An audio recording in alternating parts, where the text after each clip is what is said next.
রাসূল সাল্লাল্লাহু আলাইহি সাল্লাম বলেছে, একটা রমজানের রোজা যে ভাঙলো ইচ্ছা করে কোনো কারণ ছাড়া, এই লোক রমজানের পরে লাগাতার না, থেমে থেমে না, লাগাতার একটার বদলে 2 মাস রোজা পালন করতে হবে।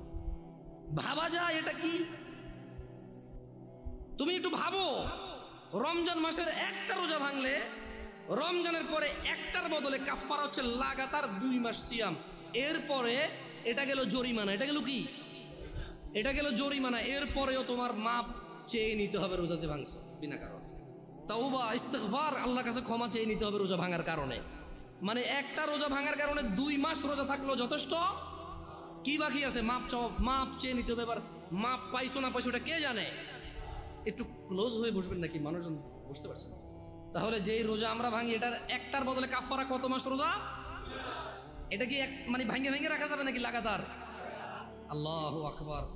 শোনো আমার ভাইয়েরা, যারা তোমরা ঈমান এনেছো রবের প্রতি, রব তোমাদের বলছে, ইয়া আইয়ুহাল্লাযীনা আমানু কুতিবা আলাইকুমুস সিয়ামু কামা কুতিবা আলাল্লাযীনা মিন ক্বাবলিকুম লাআল্লাকুম তাত্তাকুন। বেতাকাবাসী, তোমরা যারা আল্লাহর প্রতি ঈমান এনেছো, যারা তোমরা ঈমান এনেছো শেষ দিবসের প্রতি, যারা তোমরা জানো এই পৃথিবী চিরস্থায়ী নয়, মৃত্যুর পর সাক্ষাৎ করবে তোমরা পৃথিবীর প্রতিপালক মানুষের স্রষ্টার সাথে, যিনি আমাদের সব কর্মকাণ্ডের হিসেব রক্ষা করছেন এবং সেই হিসেবের সম্মুখীন আমরা হতে হবে। তিনি বলছেন, হে তোমরা যারা ঈমান এনেছো, কুতিবা আলাইকুমুস সিয়াম, তোমাদের উপর রোজাকে ফরজ করা হয়েছে, তোমাদের উপর রোজাকে অনিবার্য করা হয়েছে, তোমাদের উপর রোজাকে করতেই হবে বলে করা হয়েছে। কেউ এটা থেকে পার পাবে না।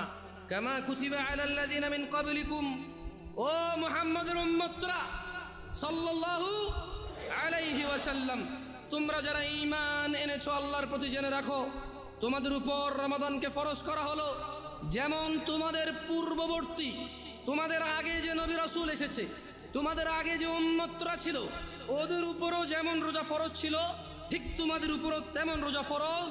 কেন এই রোজা ফরজ করে? আল্লাহ বলছে যে আল্লাহ নাকি এটা দয়া করেছে। তোমরা কি আল্লাহ দয়া নিতে চাও না? নিতে চাও? তবে শোনো, তোমাদের রব বলছে, কামা কুতিবা আলাল্লাযীনা মিন ক্বাবলিকুম, যেমনটা রোজা ফরজ ছিল তোমাদের পূর্ববর্তীদের উপরে, তো রোজা থাকলে কি হবে? লাআল্লাকুম তাত্তাকুন। আল্লাহ বলছে এই রোজাকে আমি তোমাদের জন্য বাধ্য করেছি, তোমরা এটাকে থেকে দেখো, তোমরা এটা পালন করে দেখো, একটা মাস তোমরা রোজা রেখে দেখো, দেখো তোমাদের আল্লাহ ভীরুতা বাড়বে, দেখবে তোমাদের আল্লাহর সাথে সম্পর্ক ভালো হবে, দেখবে তোমাদের আল্লাহর সাথে পরিচয় হবে, দেখবে তোমাদের আল্লাহর পরিচিতি বাড়বে, দেখবে তোমাদের আল্লাহর প্রতি সন্তুষ্টি বাড়বে, দেখবে তোমাদের পৃথিবীর মূল্য তোমরা বুঝবে, দেখবে তোমরা পৃথিবী থেকে বিদায় নেওয়ার পরে কোথায় তোমরা যাবে তার মূল্যায়ন তোমরা করতে পারবে। একটা মাস রোজা রেখে দেখো।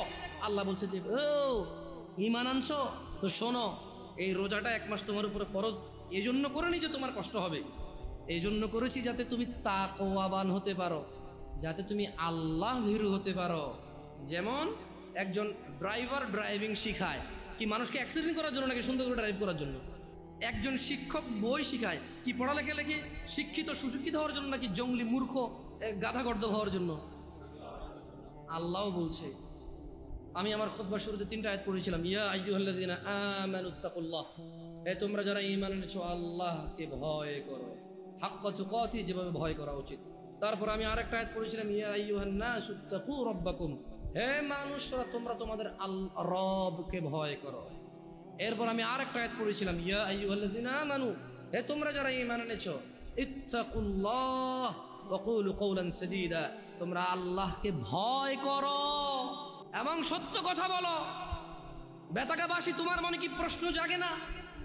জামে আল আকসার আজকের মসজিদের সম্মানিত মুসল্লিরা, আপনাদের মনে কি প্রশ্ন জাগে না? আল্লাহ বারবার বলছে ভয় করো রবকে, যেভাবে ভয় করা উচিত। হে মানুষ, তোমরা তোমাদের রবকে ভয় করো, যিনি তোমাদেরকে সৃষ্টি করেছেন একজন মানুষ থেকে, তারপর বিভক্ত করেছেন নর এবং নারীতে। আপনাদের মনে কি প্রশ্ন জাগে না? আল্লাহ বলছে যে হে মানুষ, তোমরা যারা ঈমান আনছো তোমরা আল্লাহকে ভয় করো এবং সত্য কথা বলো। কিভাবে আল্লাহকে ভয় করব? প্রশ্ন জাগে কিনা? এই সূরা বাকারার 183 নম্বর আয়াত আল্লাহ বলছে যে কুতিবা আলাইকুমুস সিয়াম কামা কুতিবা আলাল্লাযীনা মিন ক্বাবলিকুম লাআল্লাকুম তাত্তাকুন, তোমাদের উপরে রোজাকে ফরজ করেছি যেমনটা তোমাদের পূর্ববর্তীদের উপরে ফরজ ছিল, যাতে তোমরা আল্লাহকে ভয় করতে পারো। তাহলে আল্লাহ বারবার বলছে আল্লাহকে ভয় করো, আল্লাহকে ভয় করো, আল্লাহকে ভয় করো। আল্লাহকে যে ভয় করছি এর প্রমাণ কি? এটা অনেকগুলো আমালের মাধ্যমে প্রমাণ করতে হবে যে আমরা আল্লাহকে ভয় করি। কিন্তু খুবই ইম্পর্টেন্ট যেটা আল্লাহ সুবহানাহু ওয়া তাআলা উল্লেখ করেছে, একেবারে সরাসরি কথা বলেছে যে কামা কুতিবা আলাইকুমুস সিয়াম লাআল্লাকুম তাত্তাকুন, তোমাদের উপরেও রোজাকে ফরজ করা হয়েছে যাতে তোমরা আল্লাহকে ভয় করতে শিখো। তোমরা কি আল্লাহকে ভয় করতে শিখবা? সামনে রমাদান মাস আসতেছে, তোমরা তোমাদেরকে প্রস্তুত করো। আমি যারা ভ্যান চালায়, রিক্সা চালায়, অথবা খেটে খাওয়া, দৈনিক দিনে কাজ করে দিনে খায়, সবাইকে অনুরোধ করে বলবো আপনারা রমাদান মাসের জন্য কিছু কিছু কিছু কিছু কিছু জমান। যদি এমনটা হয় যে রিক্সা আপনার রোজা নিয়ে নেবে, ভ্যান আপনার রোজা নিয়ে নেবে, যদি এমনটা হয় মাঠের ওই বীজ বপন আপনার রোজা নিয়ে নেবে, যদি এমনটা হয় ওই গাছ কাটতে গিয়ে আপনার রোজা নিয়ে নেবে, যদি এমনটা হয় ওই মাটি কাটতে গিয়ে মাটি আপনার রোজা নিয়ে নেবে, যদি এমনটা হয় এই বাস ড্রাইভিং, এই বাস আপনার রোজা নিয়ে নেবে, যদি এমনটা হয় মানুষ যে তোমার দিন মজুরি, তোমার দিনের কর্ম, তোমার রোজা নিয়ে নেবে, আল্লাহ ভীরুতা নিয়ে নেবে, তবে তুমি বাদ দিয়ে দাও ওই ভ্যান রোজার জন্য। ও এখন বলবে জামশেদ ভাই বড় অযৌক্তিক কথা বললেন, পেট না চললে তখন বুঝতেন। আরে তুমি তোমার মেয়েটা জন্ম হলো বাঁচবে কিনা জানো না, তার জন্য গাছ লাগাও, মাছ পালো, ডিপিএস করো, সুদ ঘুষ হারাম কিচ্ছু তুমি পরোয়া করো না। কবে তোমার মেয়ে বড় হবে এই আরেক বেটার সাথে ভেগে যাবে, নাকি তোমার কথা মতো বিয়ে করে তোমার খরচ যেটা তুমি জমাচ্ছ সেই খরচ তুমি করতে পারবে, তাও তো তুমি নিশ্চিত না। তবু তুমি মাসে মাসে 2000 করে রাখছো কেন? সিয়ামের জন্য কি তুমি এই প্রস্তুতি নিতে পারো না? ও ভাই, তুমি যদি দিনের বেলা রিক্সা না চালাও, দেখবে যে সব লোক রাতে সন্ধ্যায় বের হচ্ছে। ভাই, তোমার দোকান খোলাতে যদি রোজা নষ্ট হয়ে যায়, দেখবা তুমি যখন দোকান দিনে খুলবা না তখন রাতেই তোমার বিক্রি হচ্ছে। কারণ মনে রাখবা এই নাঙ্গলকোটবাসী এই আশপাশ থেকে বাজার করে, দিনের বেলা দোকান না পেলে রাতে হলেও করতে হবে। মানুষ।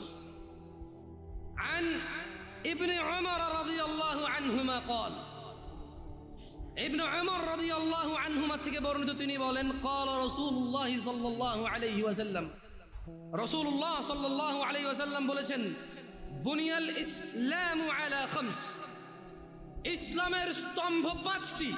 তো কি? শাহাদাতি আল্লা ইলাহা ইল্লাল্লাহ ওয়া আন্না মুহাম্মাদুর রাসূলুল্লাহ। এই ইসলাম, পুরো ইসলামটা এই 5টা খুঁটির উপরে আছে, এই 5টা স্তম্ভের উপরে ইসলাম। তোমার যত আমাল, তোমার যত সৎকর্ম, তোমার যত নেকির পুণ্য কাজ, সবকিছু এই 5টা আমালের মধ্যে আছে। এই 5টা খুঁটির মধ্যে আছে তোমার সমস্ত আমাল, ভালো অথবা মন্দ। ইসলামটাই টিকে আছে 5টা খুঁটির মধ্যে। বুনিয়াল ইসলাম আলা খামস, 5টা স্তম্ভের মধ্যে ইসলামটা আছে। ইসলামের স্তম্ভই হচ্ছে 5টা। তো 1 নাম্বার স্তম্ভ কি? 5টি স্তম্ভের মধ্যে একটি স্তম্ভ হচ্ছে আল্লাহকে সাক্ষ্য দেওয়া যে তিনি ছাড়া কোনো মাবুদ, ইবাদত যোগ্য, উপাস্য যোগ্য, পরোয়া যোগ্য, ভয় যোগ্য দিতে পারে এমন কেউ তিনি ছাড়া নেই। তিনি ওয়াহাব, তিনি রহমান রহিম, ওয়াদুদ, গফুর, করিম, তিনি সত্তার, জব্বার, তিনি কাহার, তিনি বিচার দিবসের মালিক, তিনি পৃথিবীর মালিক, তিনি আসমান ও জমিনের মালিক।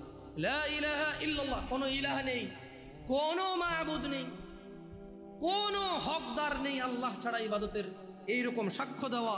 এবং তার সঙ্গে সাক্ষ্য দেওয়া যে মুহাম্মদ ইবনে আব্দুল্লাহ সাল্লাল্লাহু আলাইহি ওয়াসাল্লাম, আব্দুল্লাহর পুত্র মুহাম্মদ সাল্লাল্লাহু আলাইহি ওয়াসাল্লাম, আমিনার পুত্র মুহাম্মদ সাল্লাল্লাহু আলাইহি ওয়াসাল্লাম আল্লাহর প্রেরিত বান্দা এবং রাসূল।